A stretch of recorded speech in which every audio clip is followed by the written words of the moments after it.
Assalamualaikum. Kita mau makan nasi goreng.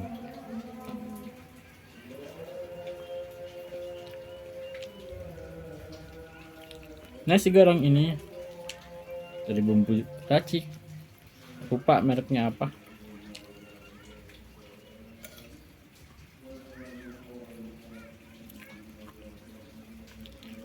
Lumayan untuk mengisi perut. Pada malam hari ini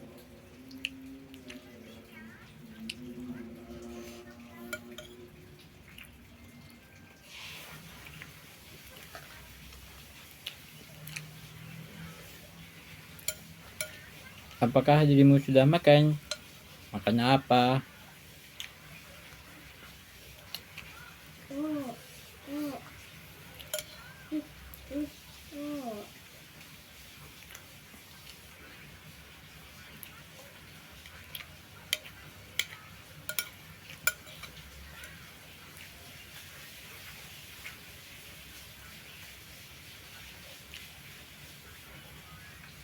Harum.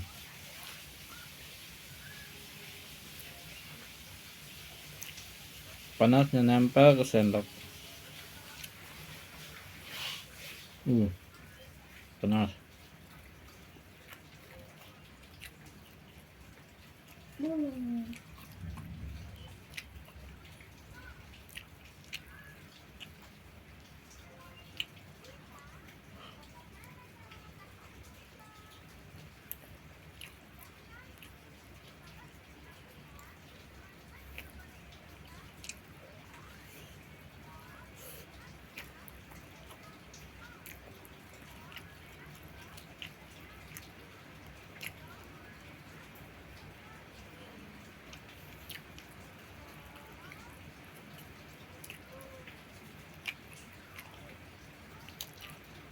Aku masih bingung mau bikin konten apa.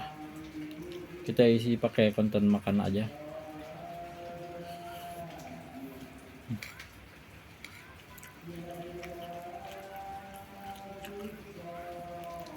Pengennya mah bikin konten tentang bahas perpolitikan.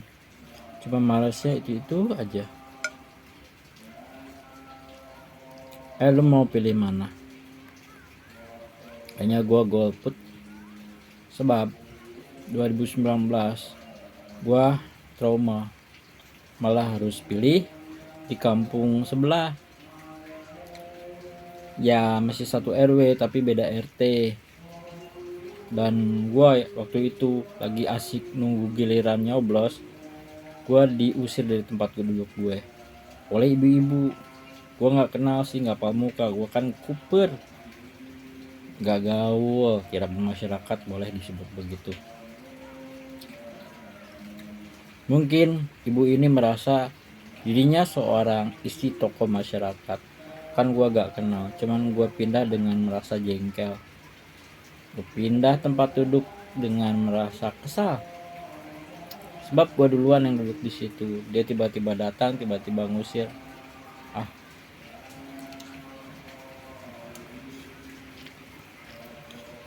Terus gua harus pilih yang mana? Milih Anies demi perubahan. Perubahan ke arah mana? Lebih baik apa lebih buruk? Kalau dibilang beda rezim, ya mungkin beda rezim. Cuman Surya Paloh ini bakal bawa Megawati enggak nanti? Kalau Anies terpilih jadi presiden, jangan-jangan dia masih membawa pengaruhnya Megawati. Kita ingat dulu dia satu koalisi dengan Megawati. Terus Cak Imin, bagaimana dia punya integritas. Sementara sebelum bergabung menjadi wakil presidennya Anies, dia mendekati Prabowo dan juga Megawati. Berarti dia nggak punya sikap. Anies seperti pilihan terakhir, tapi ya itulah, semuanya sudah didekati.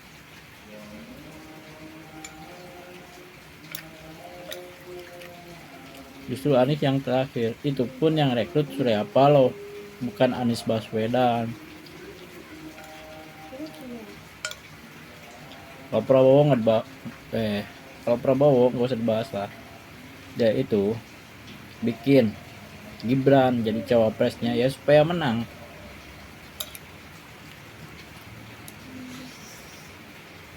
Melawan kekuasaan itu jauh lebih susah daripada berpartner dengan anaknya penguasa.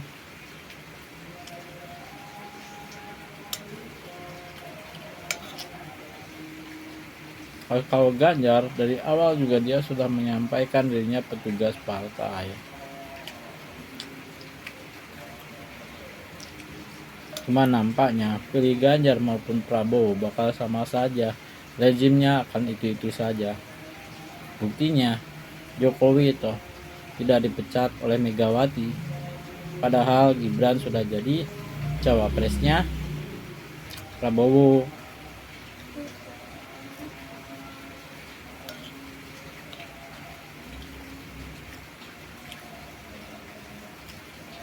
Ada kemungkinan milih yang manapun di antara tiga ini, rezimnya sama saja. Cuman peluang ganti rezim lebih ke Anies, itu pun sedikit. Kalau ngelihat Aniesnya saja mungkin bagus, cuman kalau ngelihat sekelilingnya, wah, sama saja.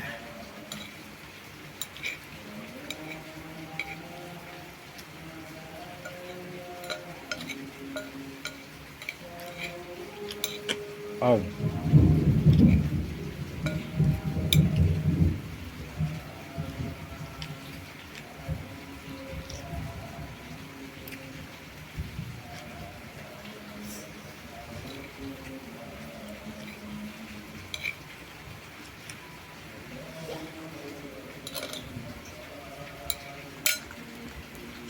udah anak nyamperin, lampunya aku singkirin.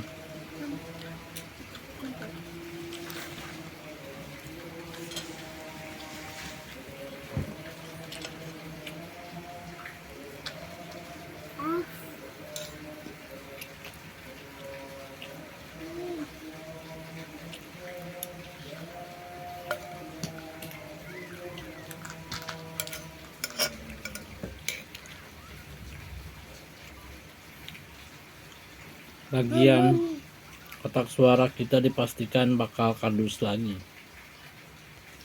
Terus terang 2019 gue kayak orang aneh loh, masukin kertas suara ke kotak kardus yang digembok.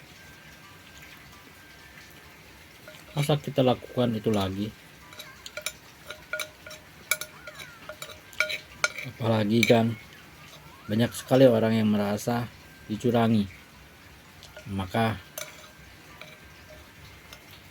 hadir ke TPS yang kotak suaranya kardus, rasanya seperti kita hanya terpaksa datang untuk mengikuti acaranya orang-orang yang berkuasa.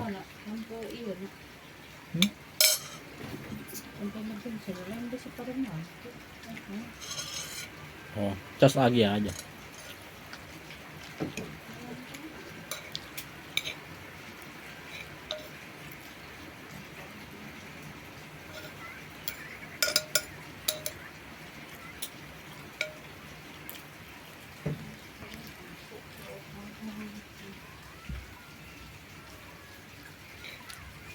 Saya termasuk orang yang malu 2019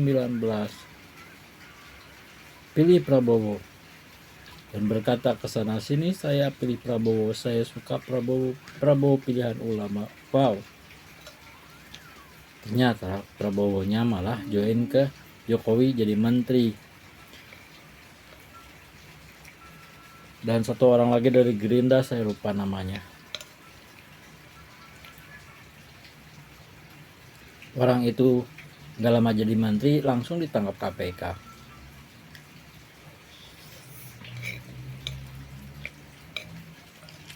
Yang bikin malu adalah ketika dia join ke Jokowi dan dia malah puji-puji Jokowi. Kalau saya ingat betul, dia pernah ada pidato yang sambil gebrak-gebrak meja mengeluarkan sebuah kata, yang begitu keras kepada pemerintahan Jokowi 2004 sampai 2019.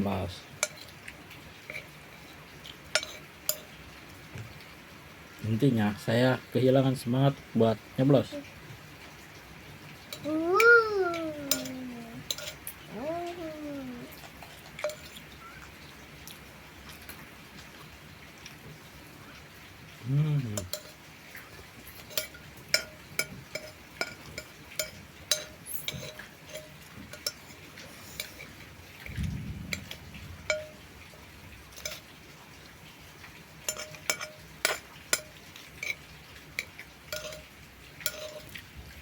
Ternyata di dalam politik tidak selamanya perkataan itu bisa dipegang.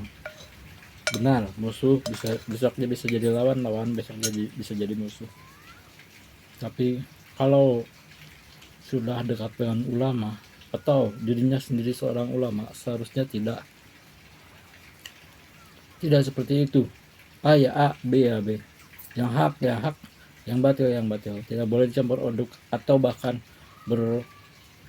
berganti-ganti, besoknya apa, besoknya lagi apa.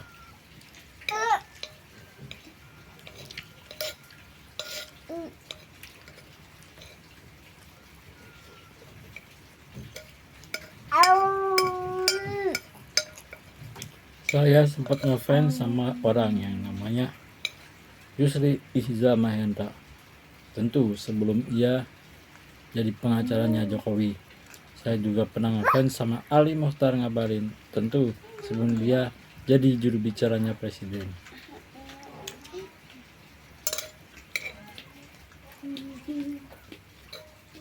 Saya rasa seharusnya perubahan sikap tidak terjadi pada diri mereka. Sebab ilmu agama mereka bukan ilmu agama yang acak-acak.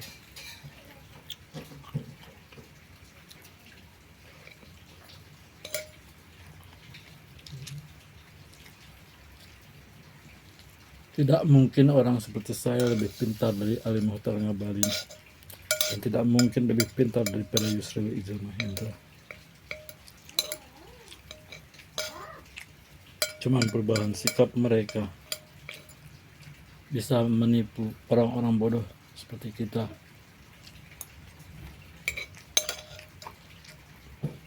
Tidak bakal kecewa kepada orang-orang yang seperti itu nantinya.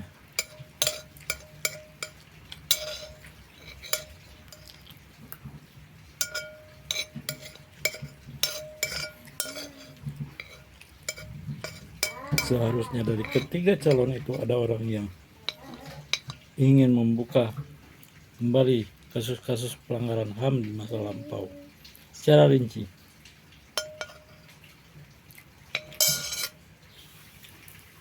Kalau tidak ada yang buka itu berarti mereka memang sengaja saling jaga.